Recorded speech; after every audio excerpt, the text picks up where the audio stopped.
Okay,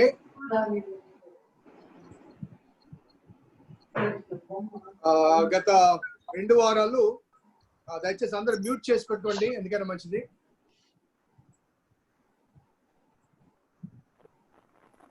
నేను mute చేస్తాను.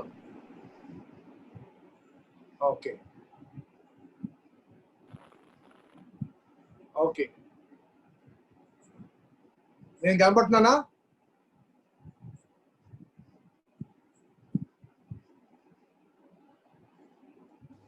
మీరు కనిపించట్లేదు పాస్టర్ గారు. ఒక నిమిషం, మీరు ఫోటోలో దానిలోకి వెళ్ళట్లేదు, స్క్రీన్ షేర్లో వీడియో ఆపుంది. ఓకే, సో లాస్ట్ 2 క్లాసెస్ లో మనము బ్యాక్గ్రౌండ్ మనం ధ్యానం చేసాం. అలాగే లాస్ట్ క్లాసెస్ లో హోలీ స్క్రిప్చర్స్ అవి ఏ రీతిగా హిస్టారికల్ గా డెవలప్ అయ్యాయో హీబ్రూ భాష నుంచి గ్రీక్ భాషలోనికి, ఆ తర్వాత మిగతా తదితర భాషలోనికి ఎలా ట్రాన్స్ఫార్మ్ అయ్యాయో ఆ విషయాలు మనం కొద్దిగా జ్ఞాపకం చేసుకున్నాము. సో ఈ వారం ఒక్క నిమిషం,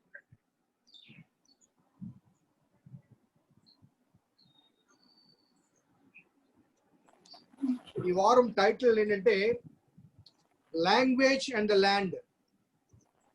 లాంగ్వేజ్ అండ్ ద ల్యాండ్.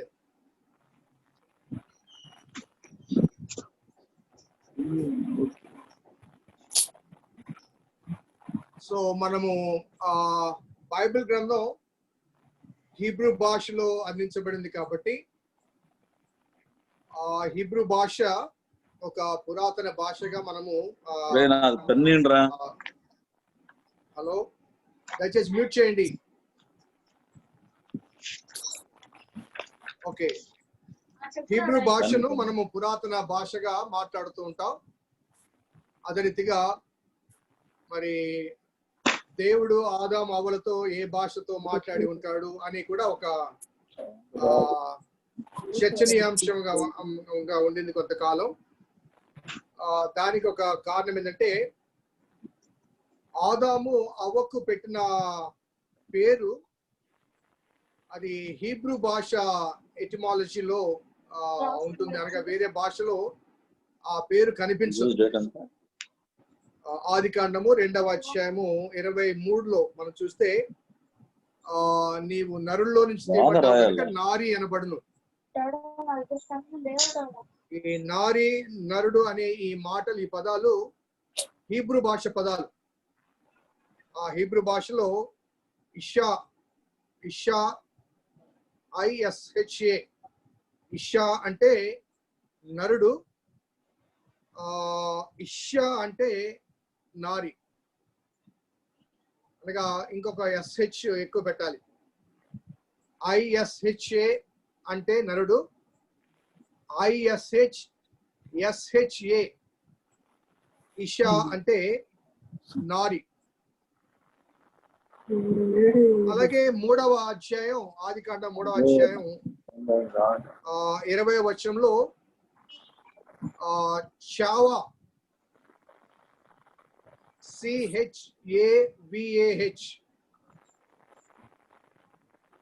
కొన్ని గ్రంథాల్లో హావా అని కూడా ఉంది, HAVAH.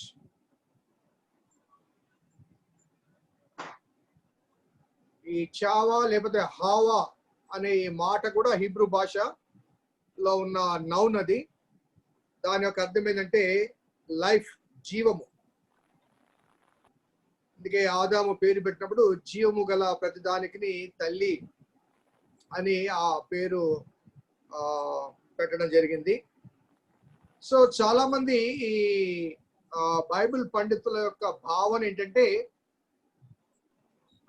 ఆదిమ కాలంలో దేవుడు ఆదాము అవ్వలతో ఏ భాషలో మాట్లాడి ఉంటాడు, what was the first language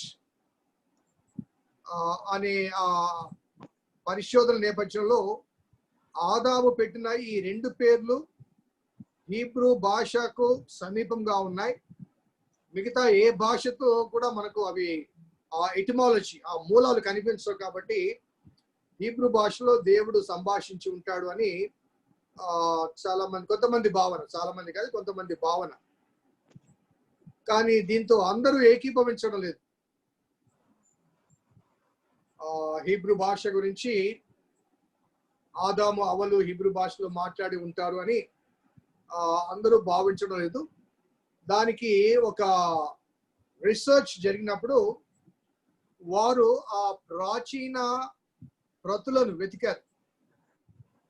old manuscripts కోసం వెతికినప్పుడు ఆర్కియలాజికల్ పరిశోధనలో ద ఓల్డెస్ట్ స్క్రిప్చర్ అనగా ఓల్డెస్ట్ లిటరరీ లాంగ్వేజ్ గురించి పరిశోధన చేసినప్పుడు ది ఫస్ట్ ఏన్షియంట్ లాంగ్వేజెస్ అనగా అతి పురాతనమైన భాషల్లో మొదటి 10 పురాతన భాషలు వాళ్ళు లెక్కేసినప్పుడు హీబ్రూ భాష 7వ స్థానంలో ఉంది. అనగా హీబ్రూ భాష కన్నా ముందు దాదాపు 6 భాషలు ప్రాచీన భాషలుగా ఉన్నాయి. సో వాటిని మీరు రాసుకోవాలంటే నేను చెప్తాను. What are the ancient languages in line. పురాతన భాషల్లో 10వ స్థానంలో లాటిన్ భాష ఉంది. 10వ స్థానంలో లాటిన్ భాష ఉంది. ఇటలీ, రోమా ఈ ప్రాంతాల్లో ఈ భాష వాడుతూ ఉంటారు. అదే రీతిగా 9వ స్థానంలో ఆర్మేనియా. ఇది రుమేనియా ఆ ప్రాంతంలో మాట్లాడుతూ ఉంటారు. సో అతి పురాతన భాషలు అనగా స్పోకెన్ లాంగ్వేజ్ కాదు, రిటన్ లాంగ్వేజెస్, వాటి ఆ ప్రతులు, ఆ రాతి ప్రతులు కానీ లేకపోతే చర్మపు ప్రతులు కానీ దొరికినప్పుడు వాటిని పరిశోధించినప్పుడు ఇవి వాటి యొక్క పురాతన స్థితిని వారు క్యాలిక్యులేట్ చేశారు. సో ఈ క్రమంలో 8వ స్థానంలో కొరియా భాష వస్తుంది. 8వ స్థానంలో కొరియా భాష.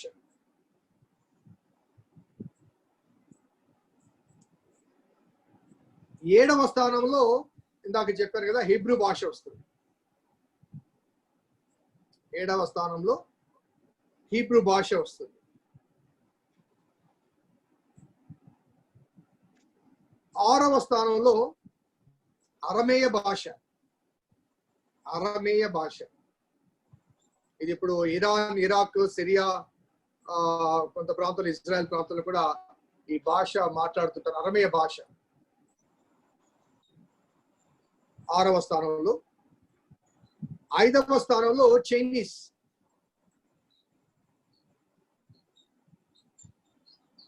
5వ స్థానంలో చైనీస్. అలాగే 4వ స్థానంలో గమనిస్తే 4వ స్థానంలో గ్రీక్ వస్తుంది, గ్రీక్ భాష.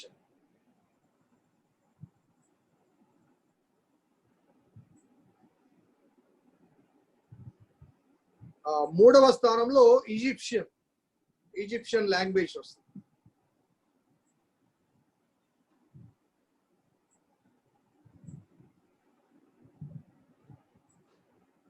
ఆశ్చర్యం ఏంటంటే ద ఫస్ట్ సెకండ్ లాంగ్వేజెస్ అనగా first second ancient languages are found in India. Telugu, Tamil. Second ancient language is Sanskrit.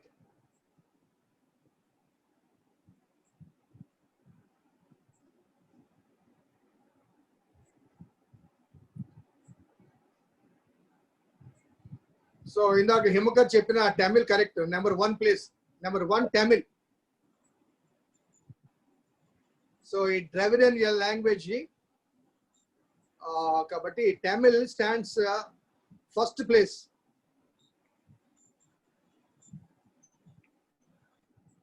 అతి పురాతన భాషల్లో తమిళ్. ఇప్పుడు మనం ఇంటర్నేషనల్ లాంగ్వేజ్ గా పిలుచుకున్నటువంటి ఇంగ్లీష్ కానీ అదే రీతిగా మన జాతీయ భాషలు కానీ ఇవేవి కూడా ఈ మొదటి 10 స్థానాల్లో కనిపించడం లేదు.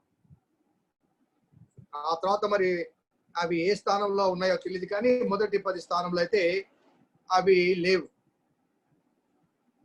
కాబట్టి హీబ్రూ భాష అతి పురాతన భాషల్లో 7వ స్థానంలో ఉన్నప్పటికీ అనగా అవి లిటరరీ లాంగ్వేజెస్, రాత ప్రతులు, మాట్లాడే స్పోకెన్ లాంగ్వేజ్ చాలా ఉండొచ్చు, కానీ అవి ఏన్షియంట్ లాంగ్వేజెస్ అని ఒక ఎవిడెన్స్ కావాలి. కాబట్టి ఆర్కియాలజికల్ వాళ్ళు ఆ త్రవ్వకాల్లో వాళ్ళకు దొరికిన ఆ ఆధార నేపథ్యంలో వాటిని ఏన్షియంట్ లాంగ్వేజ్ గా క్లాసిఫై చేశారు.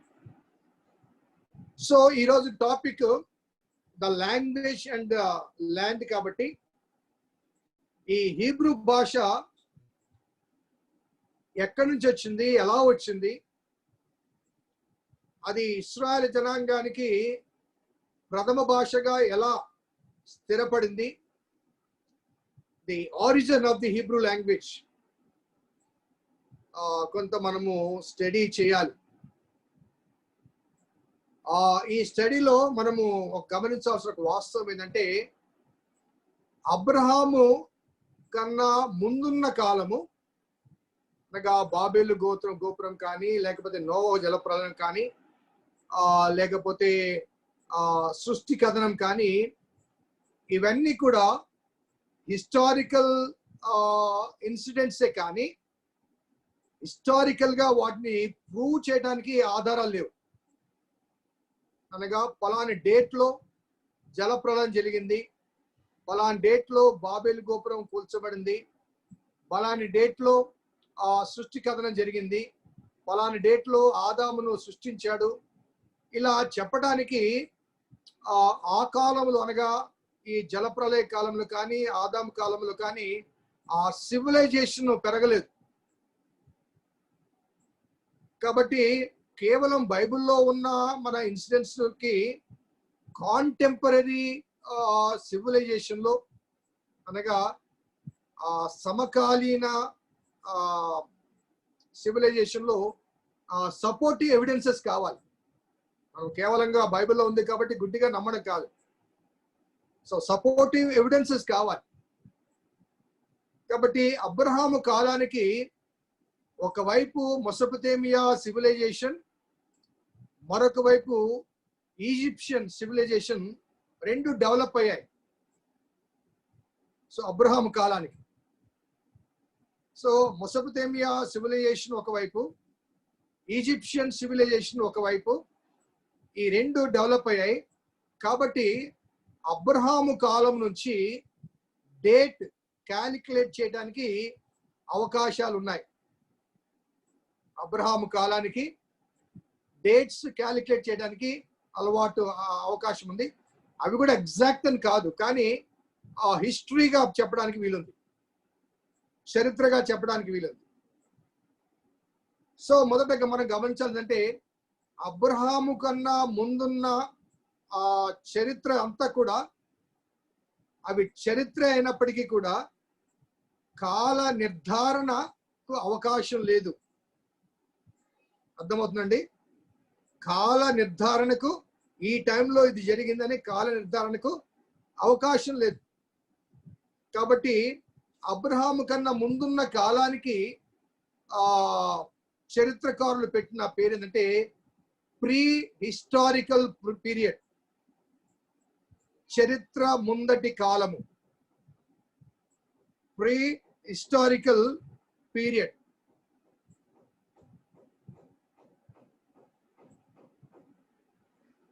సో అబ్రహాము కాలం నుండి మనము చరిత్ర గమనిస్తే బైబిల్లో మనకు అనగా ప్రీ హిస్టారికల్ పీరియడ్ గురించి నెక్స్ట్ క్లాస్లో నేను చెప్తాను. కానీ ముందు ఆ లాంగ్వేజ్ ని మనము ఎవిడెన్స్ఫై చేయాలి, ఆ ప్లేస్ ని మనము ఎవిడెన్స్ఫై చేయాలి. కాబట్టి నేను అబ్రహాం దగ్గరికి వచ్చాను. ఎందుకంటే ముందు అటెస్టేషన్ ఇంపార్టెంట్. కాబట్టి అబ్రహాము విషయానికి మనం గమనిస్తే, మీరు మ్యాప్ లో ఎంతమంది చూసారో నాకు తెలీదు, కానీ మళ్ళీ ఓకే, ఈ మ్యాప్ ప్రయత్నం చేస్తున్నాను రావడానికి. సార్ మీరు షేర్ స్క్రీన్ లోకి వెళ్ళండి, వస్తుంది. అయ్యా షేర్ స్క్రీన్ లోకి వెళ్ళి షేర్ స్క్రీన్ లోంచే నేను ఓపెన్ చేయడం ప్రయత్నం చేస్తాను, కానీ రావడంలా. మీరు వాట్సాప్ లో పెట్టారు కదా, దాన్ని ఓపెన్ చేయండి, వచ్చేస్తుంది.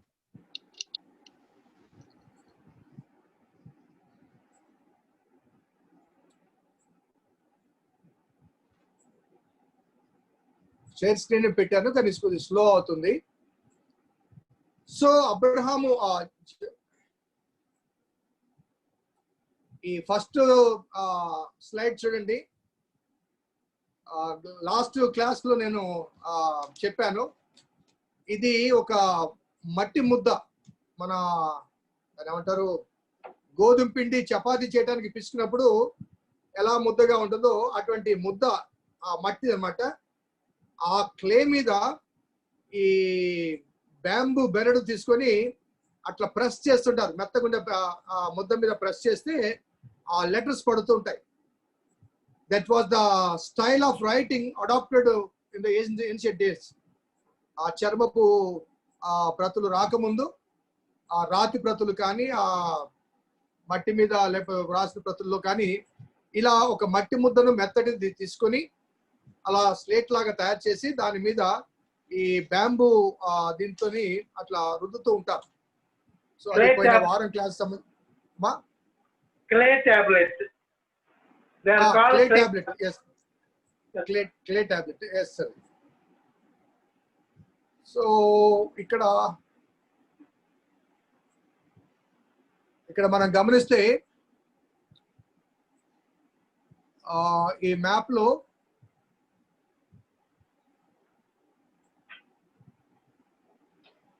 ఈ ప్రాంతంలో అబ్రహాము నివసించాడు. ఇది ఈ ఎక్స్ షేప్ లో ఉన్న ఈ ప్రాంతం అంతా కూడా మెసొపొతేమియా ప్రాంతం. ఈ ప్రాంతంలో అబ్రహాము తండ్రి నివసించాడు. సో ఇక్కడ నుంచి ఇక్కడ ఊరనే ప్రదేశం ఉంది. ఇక్కడ నుంచి అబ్రహాం యొక్క తండ్రి తెరహు బయలుదేరి ఇక్కడికి వస్తాడు. అక్కడ హారాన్ ఉంటుంది. సో బయలుదేరాలనుకుంది అనగా ఆదికాండం 11వ అధ్యాయం చివరి వచనాల్లో చివరి పారాగ్రాఫ్ చూస్తే ఆ తెరహు ఆ కుటుంబీకులు ఒరిజినల్ గా మెసొపొతేమియా ప్రాంతానికి చెందిన వాళ్ళు. ఓకే, ఆ మెసొపొతేమియా ప్రాంతంలో అక్కడ అరమేయ భాష మాట్లాడతారు, అరమేయ భాష. సో మనకి ఇక్కడ ఇవ్వబడిన ఈ లిస్ట్ లో అరమేయ భాష ఎక్కడ ఉందంటే చూపిస్తాను, ఒక్క నిమిషం. 6th ప్లేస్ లో ఉంది. 6th ప్లేస్ లో ఉంది. ఓకే, ఈ అరమేయ భాష ఈ మెసొపొతేమియా ఈ ప్రాంతంలో అరమేయ భాష, ఈ మెసొపొతేమియా సివిలైజేషన్, ఆ కల్చర్, ఆ లాంగ్వేజ్, ఆ పద్ధతులన్నీ కూడా ఆ ప్రాంతంలో ఉన్నాయి. అక్కడి నుంచి అబ్రహాము తండ్రి అయిన తెరహు బయలుదేరుతాడు. Reason behind leaving his town మనకు తెలియదు, కానీ బయలుదేరింది కనాన్కు బయలుదేరుతాడు. But he could not go to Canaan. Canaan వెళ్లకుండా నేను ఇక్కడ గీత గీసాను చూడండి, అక్కడ హారాను దగ్గర ఆగిపోతాడు. హారాను దగ్గర ఆగిపోతాడు. ద రీజన్ మే బి ఈ మెసొపొతేమియా ఈ సిరియా ప్రాంతంలో ఉన్నటువంటి భాష, సివిలైజేషన్ కానీ కల్చర్ కానీ ఒకటిగానే ఉంటాయి. కాబట్టి తన సొంత భాష మాట్లాడేవాళ్ళు, సొంత సంస్కృతి ఉంది, సాంప్రదాయాలు ఉన్నాయి. కాబట్టి అక్కడికి వెళ్ళి అక్కడ తెరహు సెటిల్ అయిపోతాడు. ఓకే, అక్కడ ఉండగా దేవుడు అబ్రహామును కనానుకు పిలుస్తాడు. సో కనానుకు పిలిచినప్పుడు ఇక్కడ నుంచి ఇది కానాను, ఇక్కడికి వస్తాడు. సో ఈ ప్రాంతానికి వచ్చి అబ్రహాము ఈ ప్రాంతంలో తన నివాసాన్ని ఏర్పాటు చేసుకుంటాడు. ఈ కనానీయులు మాట్లాడే భాష హీబ్రూ భాష. అర్థమవుతుందండి? సో అబ్రహాం యొక్క ఒరిజినల్ భాష అరమేయ భాష. అబ్రహాం యొక్క నేటివ్ ల్యాండ్ కల్దీలు అనగా ఈ మెసొపొతేమియా ప్రాంతంలో ఉన్న వాళ్ళందరినీ కల్దీలు అంటారు. సో ఆ కల్దీల దేశంలో నుండి హారానుకు వస్తాడు తెరహు. హారాన్ నుంచి కనానుకు అబ్రహాం వస్తాడు. మీకు ఇక్కడ చరిత్రలో ఇంకొక విషయం జ్ఞాపకం చేస్తాను. అదేంటంటే దినవృత్తాంతాలు 2వ గ్రంథంలో చివరి అధ్యాయంలో చివరి మాటల్లో నెబుకద్నెజరు ఇశ్రాయేలు యూదా దేశం మీదకి దండెత్తి వచ్చింది అక్కడ కనబడుతుంది. 2 Chronicles last chapter last phase లో. సో ఆ నెబుకద్నెజరు ఎవరు అంటే బబులోను రాజు. ఇక్కడ బాబిలోన్ కనబడుతుంది కదా మీకు. సో కల్దీయుడైన బబులోను రాజు అంటాడు. సో ఇశ్రాయేలు జనాంగానికి ఆ 70 సంవత్సరాలు చెరకు తీసుకొని వెళ్ళింది ఎవరు అంటే ఈ బబులోను రాజు. ఈ మెసొపొతేమియా ప్రాంతాన్ని ఇంకొక మాటలో చెప్పాలంటే అబ్రహాం యొక్క సొంత ఊరు ప్రాంతం నుంచి వచ్చిన రాజు. ఓకే, అక్కడి నుంచి బయలుదేరి ఈ కనానుకు వచ్చారు. కనానుకు వచ్చిన తర్వాత ఆ కనాన్లో మాట్లాడే నేటివ్ లాంగ్వేజ్ హీబ్రూ భాష. కాబట్టి తన సొంత భాష అరమేయ భాష అయినప్పటికీ సొంత ఊరు మెసొపొతేమియా ప్రాంతంలో ఊరు అనే ఆ ప్రాంతం అయినప్పటికీ తన తండ్రి వెళ్ళి హారాన్లో సెటిల్ అయినప్పటికీ కూడా దేవుని ఆజ్ఞ మేరకు ఆయన ఈ కనాను ప్రాంతానికి వస్తాడు. సో ఈ కనాను ప్రాంతానికి ఇలా చుట్టూ తిరిగి రావడానికి ఒక రీజన్ ఉంది. ఆ రీజన్ ఏంటంటే ఈ మెసొపొతేమియా ప్రాంతానికి ఈ కనాను ప్రాంతానికి మధ్యలో చూడండి, ఇది అరేబియన్ డిజర్ట్, అరేబియా ఎడారి. కాబట్టి ఈ మధ్యలో ప్రయాణం చేయడం అనేది అసాధ్యం. సో తెరహు ఇక్కడి నుంచి బయలుదేరి హారానుకు వెళ్ళి అక్కడి నుంచి దేవుడు పిలువగా ఈ కనానుకు వస్తారు. ఈ కనాన్ నుండి ప్రజలు ఇక్కడ ఐగుప్తుకు వెళ్తారు. సో కనాన్ నుంచి ఐగుప్తుకు వెళ్తారు. సో ఈ కనానులో ఉన్న వారు మాట్లాడే భాష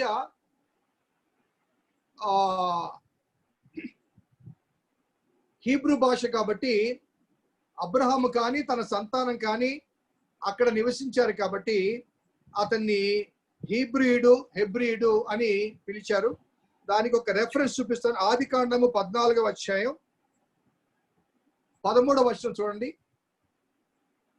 ఆదికాండం 14వ అధ్యాయం 13వ వచనం.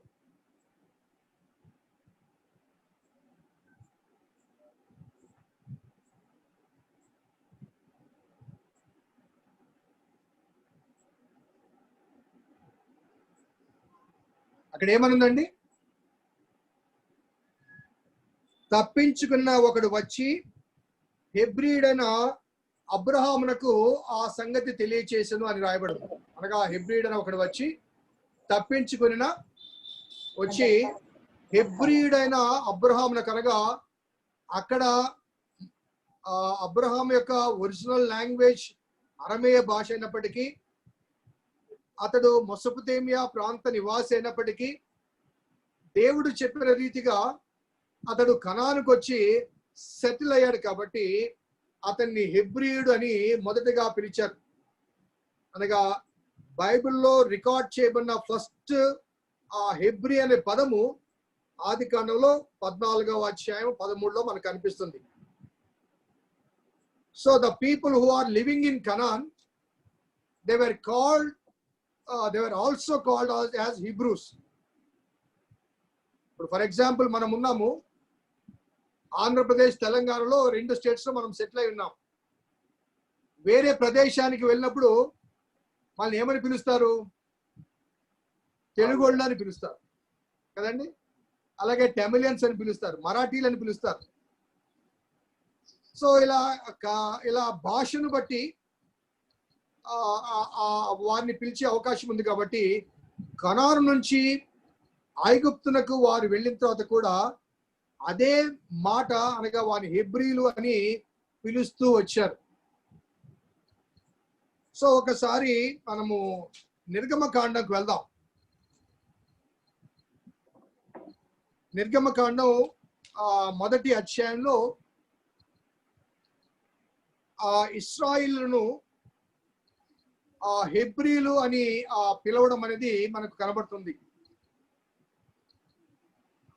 మరి ఎందుకు పిలిచారంటే అబ్రహాము, ఇస్సాకు, యాకోబు, ఆ తర్వాత యోసేపు బాల్యము కనాన్లో జరిగింది. కాబట్టి 4-5 తరాలుగా వారు కనాన్లో ఉన్నారు. కాబట్టి కనాను నుంచి ఐగుప్తుకు వచ్చారు. కాబట్టి ఐగుప్తు ప్రజలు వీరిని వారు మాట్లాడే భాషను బట్టి హెబ్రీలు అన్నారు. ఎందుకంటే వారు ఐగుప్తులో దాసులుగా ఉన్నారు కాబట్టి వారు కనాను దేశస్థులు లేకపోతే ఇశ్రాయేలు దేశస్థులు అని వాళ్ళు పిలవరు.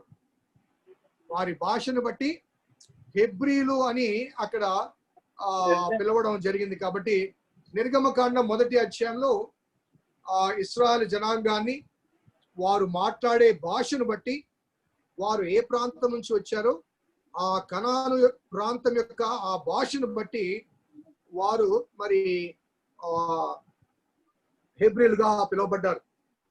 సో అక్కడికి మరలా వెళ్దాం. అక్కడికి వెళ్ళక ముందు ఇప్పుడు నా ముందున్న మ్యాప్ చూడండి. ఈ మ్యాప్ లో ఎందుకు దేవుడు ఈ మెసొపొతేమియా ప్రాంతం నుంచి ఈ కనానుకు రమ్మన్నాడు? ఎందుకు కనాన్లో అబ్రహామును సెటిల్ కమ్మన్నాడు? ఎందుకు ఈ కనాను దేశాన్ని అబ్రహామునకు వాగ్దాన భూమిగా ఇచ్చాడు? ఈ వాస్తవాన్ని తెలుసుకొని ముందుకు వెళ్దాం. సో ఇప్పటివరకు చెప్పిన దాంట్లో అబ్రహాము మెసొపొతేమియా ప్రాంతముడు, అతనికి అరమేయ భాష కల్చర్ తెలుసు. అక్కడి నుంచి వారి తండ్రి తెరహు వచ్చి హారాన్లో అనగా సిరియా దగ్గర హారాన్లో నిలిచిపోతాడు. దేవుడు అక్కడి నుంచి నేను చూపించు దేశానికంటూ కనానుకు తీసుకువస్తాడు. ఆ కనాను కల్చర్ కానీ భాష కానీ అబ్రహాముకు చెందింది కాదు. కానీ అక్కడ హీబ్రూ భాష మాట్లాడతారు.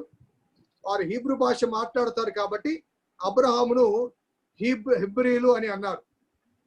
సో ఇక్కడ మనం గమనించాల్సిన ఒక వాస్తవం ఏంటంటే వై కానాన్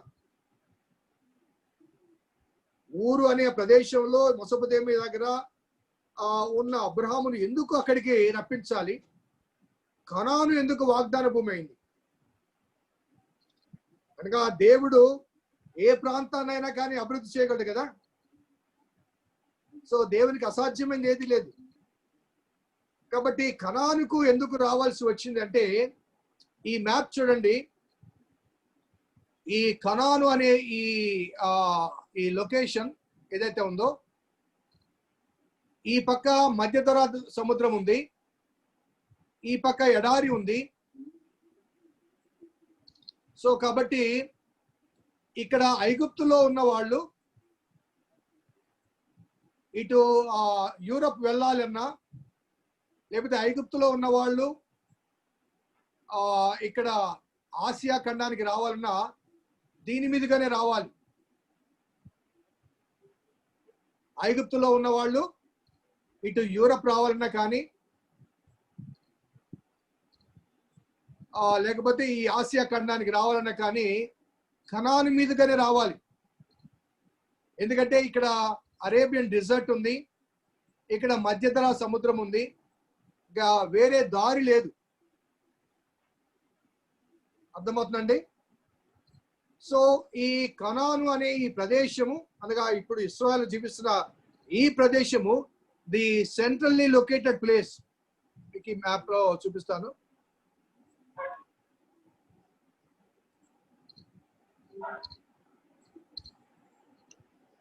ఇప్పటికి మీకు ఇక్కడ బాగా కనబడుతుంది చూడండి. ఇది ఇస్రాయేలు, ఇది యూరప్, ఇది ఆసియా, ఇదేమో ఆఫ్రికా. సో ఇక్కడ సెంటర్ లో యెహెజ్కేలు 5:5లో దేవుడు ఒక మాట చెప్తాడు, I have set her in the center of the nations with the countries all around. This is Jerusalem. I have set her in the center of the nations with countries all around. యెహెజ్కేలు 5:5లో ఉంది. కాబట్టి ఈ globe లో మనం చూస్తే ఇశ్రాయేలు దేశము మధ్యగా ఉంటుంది అన్నమాట, సెంటర్ గా ఉంటుంది. సో అబ్రహాము కాలానికి ఆసియా ఖండము, ఐరోపా ఖండము, అదే రీతిగా మరి ఇక్కడ ఉన్నటువంటి ఇది ఆఫ్రికా ఖండం, ఈ 3 ఖండాలుకి ఎవరెక్కడ పోలన కానీ ఇశ్రాయేలు మీదుగానే వెళ్ళాలి. ఇంకో విషయం ఏంటంటే ఆ కాలానికి అమెరికా, ఉత్తర అమెరికా కానీ దక్షిణ అమెరికా కానీ అది కనిపెట్టబడలేదు. మనకు చరిత్ర తెలుసు, కొలంబస్ ఆయన అనుకోకుండా అమెరికాను కనుగొంటాడు. అదే రీతిగా ఆస్ట్రేలియా ఖండం కూడా అప్పుడు అది పరిగణలోనికి, ఎరుకలోనికి రాలేదు. అప్పుడున్నది ఈ 3 ఖండాలు మాత్రమే కనిపించే కనెక్షన్ లో ఉన్నాయి.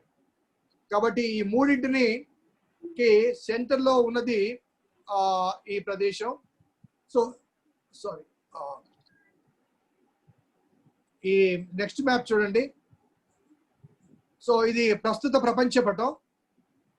ప్రస్తుత ప్రపంచ పటంలో ఇటు ఆసియా ఖండము, ఇటు ఆస్ట్రేలియా ఉంది, ఈ పక్క అమెరికా, ఉత్తర దక్షిణ అమెరికాలు ఉన్నాయి, కిందగా ఆఫ్రికా ఉంది, పైన యూరప్ ఉంది.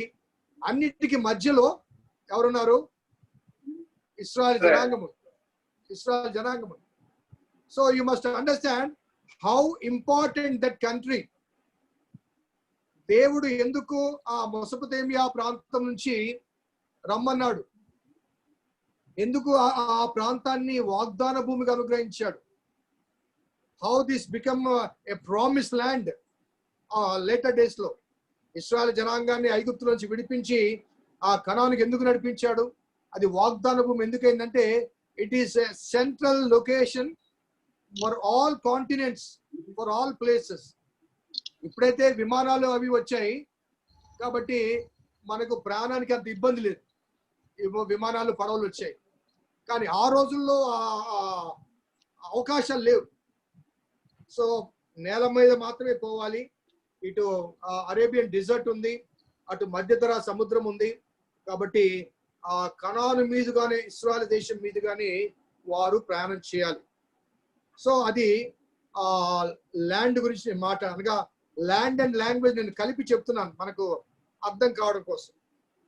So back to the language issue.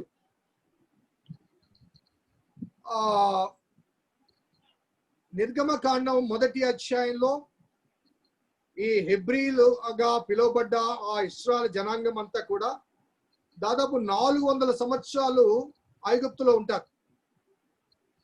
ఆ ఐగుప్తు దాస్యంలో ఉన్నప్పుడు ఆ ప్రజలు కానీ లేకపోతే ఆ ఇశ్రాయేలు జనాంగం అంతా కూడా హీబ్రూ భాష వారు నేర్చుకుంటారు. కాబట్టి వారు బానిసలు, కాబట్టి అక్కడ ఉన్నటువంటి ఈజిప్షియన్ లాంగ్వేజ్ కానీ కల్చర్ కానీ అడాప్ట్ చేసుకోవడానికి అవకాశం లేదు. ఎందుకంటే Egyptian language the language of the elite group. ఇప్పుడు మన ఇండ్లలో పనివారు ఉంటారు, పనివారు మాతృభాష మాట్లాడతారు. మనం వారికి తెలియకుండా మాట్లాడుకోవాలనుకుంటే ఏం మాట్లాడతాం? ఇంగ్లీష్లో మాట్లాడుకుంటాం. So English is an elite language, వేరే తెలుగు కామన్ లాంగ్వేజ్. కాబట్టి వారు ఇశ్రాయేలు జనాంగము ఐగుప్తులో ఉన్నప్పుడు వారు మాట్లాడే భాష హీబ్రూ భాష, హీబ్రూ సంస్కృతి. ఇక్కడ 3వ అధ్యాయంలో దేవుడు మోషేని పిలుస్తాడు. నిర్గమకాండం 3వ అధ్యాయంలో దేవుడు మోషేని పిలుస్తాడు. మోషేని పిలిచి, మోషే మోషే, ఐగుప్తులో ఉన్న నా ప్రజలను నీవు తోడుకొని పోవాలి. వారి బాధను చూచాను, వారి కష్టాలు చూచాను, నీవు తోడుకొని పోవాలంటే 3-4 అధ్యాయాల్లో దేవుడు మోషే సంభాషణ జరుగుతుంది ఆ మండుతున్న పొద దగ్గర. సో మోషే మొదటగా అంగీకరించాడు, చాలా వాదిస్తాడు. నేను కాదు ప్రవ్వా, నా వల్ల కాదు ప్రవ్వా, నేను నోటి మాంద్యం కలవాడిని, ఇలా వాదిస్తాడు. దాన్ని బట్టి చాలా మంది ఏమనుకున్నారంటే మోషేకు స్టామరింగ్ ఉంది, నత్తివాడు, సరిగా మాట్లాడలేడు, కాబట్టి మోషే ఒప్పుకోలేదు అని కొంతమంది భావించారు. కానీ వాస్తవాన్ని గమనిస్తే 4వ అధ్యాయం 10వ వచనం చూడండి. నిర్గమకాండం 4వ అధ్యాయము 10వ వచనం. నేను మాట నేర్పరిని కాదు, నేను నోటి మాంద్యము నాలిక మాంద్యము కలవాడను. ఈ మాట ఇంగ్లీష్ భాషలో మనకు బాగా అర్థమవుతుంది. ఇంగ్లీష్ లో ఎలా ఉందంటే, I have never been eloquent, I get my tongue tired, my words get tangled. దీని అర్థం ఏంటంటే, భాష నాకు సరిగ్గా రాదు, భావ వ్యక్తీకరణ సాధ్యం కాదు, నేను హీబ్రూ భాషలో మాట్లాడాలంటే నాలుక పిడిచి పట్టుకుంటుంది, తడబాటు వస్తుంది, నాకు రాదు, కాబట్టి నా వల్ల కాదు అంటాడు. అప్పుడు నీ అన్న అహరోను నీకు తోడుగా ఇస్తానని చెప్పి దేవుడు చెప్పడం జరిగింది. సో ఈ మాటలు మరి నాకు భాష రాదు, నాలుక పిడిచికట్టుకుపోతుంది, నాకు మాట నేర్పరిని కాదు, ఈ మాటలు ఎందుకు మోషే చెప్పాల్సి వచ్చిందంటే, మోషే పుట్టిన తర్వాత కేవలము 3 నెలలు మాత్రమే ఇంట్లో ఉంటాడు. 3 నెలల తర్వాత మోషే వెళ్ళి ఫరో రాజు గృహంలో పెరుగుతాడు. ఆ ఫరో రాజు గృహంలో తల్లి వచ్చి పాలిచ్చి చిన్నప్పుడు పెంచుతుంది. ఆ పెంచిన సందర్భంలో కొన్ని మాటలు నేర్పిస్తుంటుంది. కమాన్ అని, గో అని, రా అని, పో అని, చిన్న చిన్న మాటలు. సో ఆ తర్వాత ఐగుప్తు సకల విద్యల్లో ప్రావీణ్యత పొందాడు. మరి మోషే ఆ రాజమందిరంలో ఎదుగుతున్నప్పుడు హీబ్రూ భాష అనేది బానిస భాష కాబట్టి ఆ బానిస భాష నేర్చుకోవటానికి మోషేకు అవసరం లేదు, అవకాశం లేదు. ఎందుకంటే అది బానిసల భాష కాబట్టి. అక్కడికి వెళ్ళిన తర్వాత ఆ రాజమందిరంలో తాను ఈజిప్షియన్ లాంగ్వేజ్ లో లేకపోతే ఆ సివిలైజేషన్ లో, ఆ కల్చర్ లో ఆ ప్రావీణ్యత పొందాడు. హీబ్రూ భాష అంతగా రాదు. ఇప్పుడు మన వాళ్ళు పిల్లలు కొంతమంది అమెరికాకు వెళ్తారు, వెళ్ళిన తర్వాత అక్కడ వాళ్ళకు పిల్లలు పుట్టడం కానీ లేకపోతే కొంతకాలం అక్కడ ఉన్న తర్వాత మన వాళ్ళతో మనం మాట్లాడాలనుకుంటే వాళ్ళు ఏ భాషలో మాట్లాడతారు చెప్పండి? తెలుగు మాట్లాడినా తప్పులే మాట్లాడతారు. 2 మాటలు తెలుగు మాట్లాడినా ఇమ్మీడియట్ గా వాళ్ళకి ఇంగ్లీష్ వచ్చేస్తుంది. ఈవెన్ మన సొంత పిల్లలే వెళ్ళి 10 సంవత్సరాలు అమెరికాలో ఉండి వచ్చారంటే ఇమ్మీడియట్ గా రాగానే వాళ్ళు అమెరికా తెలుగు మాట్లాడతారు తప్ప స్వచ్ఛమైన తెలుగు మాట్లాడతారు. అమెరికా ఫ్యాషన్ లో, అమెరికా స్టైల్లో తెలుగు మాట్లాడతారు తప్ప స్వచ్ఛమైన తెలుగు మాట్లాడతారు. సో ఆల్సో మోషే,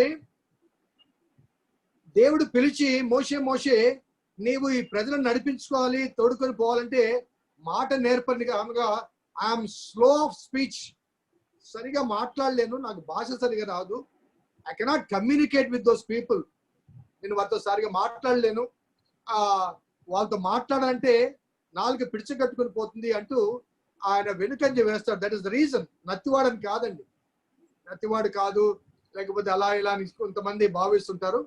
కానీ భాషలో ప్రావీణ్యత లేకపోవడం, పటుత్వం లేకపోవడం. So that was the reason. So finally మోషే నాయకత్వంలో వీరందరూ కలిసి ఐగుప్తు వదిలిపెట్టి అరణ్య మార్గమున బయలుదేరుతారు. ఆ అరణ్య మార్గమున బయలుదేరినప్పుడు సీనాయి పర్వతం దగ్గర దేవుడు మోషేను పిలుస్తాడు. మోషేను పిలిచి, ఆ మోషే నీవు ఆ సీనాయి పర్వతం మీద ఉండాలి అన్నప్పుడు దాదాపు 40 రాత్రింబవళ్ళు మోషే ఆ సీనాయి పర్వతం మీద ఉంటాడు. సో ఇక్కడ మనం గమనించాల్సిన ఒక వాస్తవం ఏంటంటే, ఇశ్రాయేలు జనాంగాన్ని అహరోను సహాయంతో నడిపించుకుంటూ వెళ్తాడు. ఆ నడిపించబడిన వారందరూ హీబ్రూ భాష సంస్కృతి తెలిసిన వారు. అలాగే మోషే కూడా అప్పటికి కొంత వారితో కమ్యూనికేట్ చేస్తాడు కాబట్టి కొంత భాష వచ్చి ఉంటుంది. ఆ సీనాయి పర్వతం మీద వెళ్ళినప్పుడు ఆ 40 రాత్రింబవళ్ళు దేవుడు మోషేతో ఏ భాషతో మాట్లాడి ఉంటాడు చెప్పండి?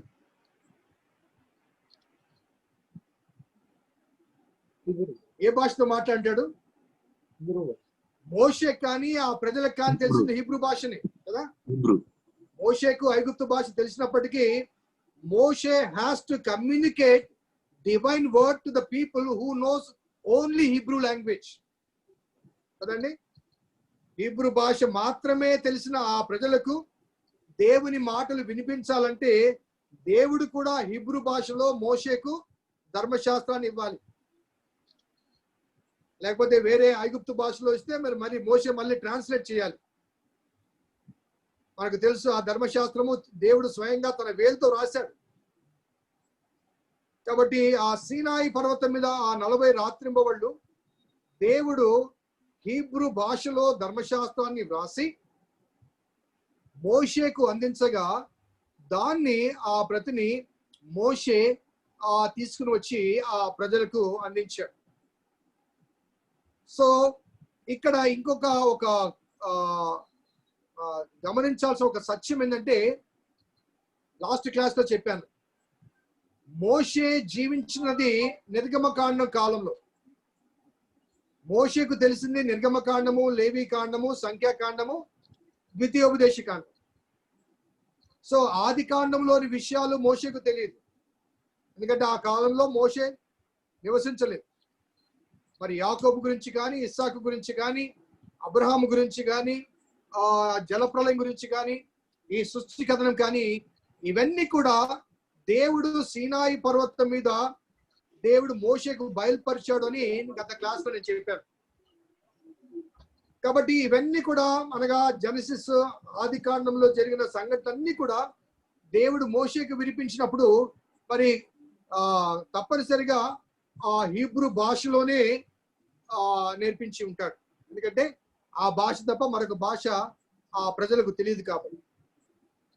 So even the information which was listed in the book of Genesis was dictated to Moses in the language which was known to the people of Israel, that is very much Hebrew. కాబట్టి ఆ Hebrew భాషలో దేవుడు మోషేకు ఆది కాండంలోని విషయాలు తెలియచేసినప్పుడు ఆ సృష్టి కథనం కానీ, ఆదాము పెట్టిన ఆ పేర్లు నేను ఇందాక ఫస్ట్ లో చెప్పాను చూసారా, హవ్వ అని కానీ, నారి అని కానీ, ఆ పెట్టిన హీబ్రూ పేర్లన్నీ కూడా మోషేకు దేవుడు బయలుపరిచినవి. కాబట్టి ఆది కాండాన్ని హీబ్రూ భాషలో మోషే రాశాడు కాబట్టి హీబ్రూ పేర్లే. ఇప్పుడు ఫర్ ఎగ్జాంపుల్ మనకు తెలుగులో హవ్వ అంటాం, ఇంగ్లీష్ వాళ్ళు ఈవ్ అంటారు. సో మనము అమెరికా దేశాన్ని వెళ్ళి ఇంగ్లీష్ లో ప్రసంగం చేయాలంటే వారికి తెలిసిన భాషలో ఈవ్ అనే అనాలి, అక్కడ వెళ్ళి హవ్వ అనం మనం. అదే రీతిగా అమెరికా వాళ్ళు వచ్చి మన ఇండియాలో హవ్వ గురించి చెప్పాలంటే ఇండియాలోకి వచ్చి ఈవ్ అనరు, హవ్వ అంటారు. కాబట్టి మోషే కానీ ఆ ఇశ్రాయేలు జనాంగానికి కానీ తెలిసిన భాష, అందరికీ కామన్ గా తెలిసిన భాష హీబ్రూ భాష. కాబట్టి దేవుడు ఆది కాండంలోని ఆ సృష్టి కథనాన్ని కానీ మిగతా ఇన్ఫర్మేషన్ కానీ డిక్టేట్ చేసినప్పుడు ఆ పేర్లు, ఆ నౌన్స్, ఆ వివరాలు అవన్నీ కూడా హీబ్రూ భాషలోనే దేవుడు డిక్టేట్ చేసి ఉంటాడు. సో ఇవన్నీ ఎప్పుడు జరిగాయంటే బీసీ 1600-1700 సంవత్సరాల కాలంలో, అనగా బీసీ 2000 తర్వాత కాలంలో ఇవన్నీ మోషేకు డిక్టేట్ చేయబడ్డాయి. బట్ వేరాజ్ భూమి పుట్టింది కానీ తర్వాత ఆది కాండంలోని జీనియాలజీ కానీ ఆ ఇన్ఫర్మేషన్ కానీ మనం గమనిస్తే కొన్ని వేల సంవత్సరాల చరిత్ర ఆది కాండంలో ఉంది.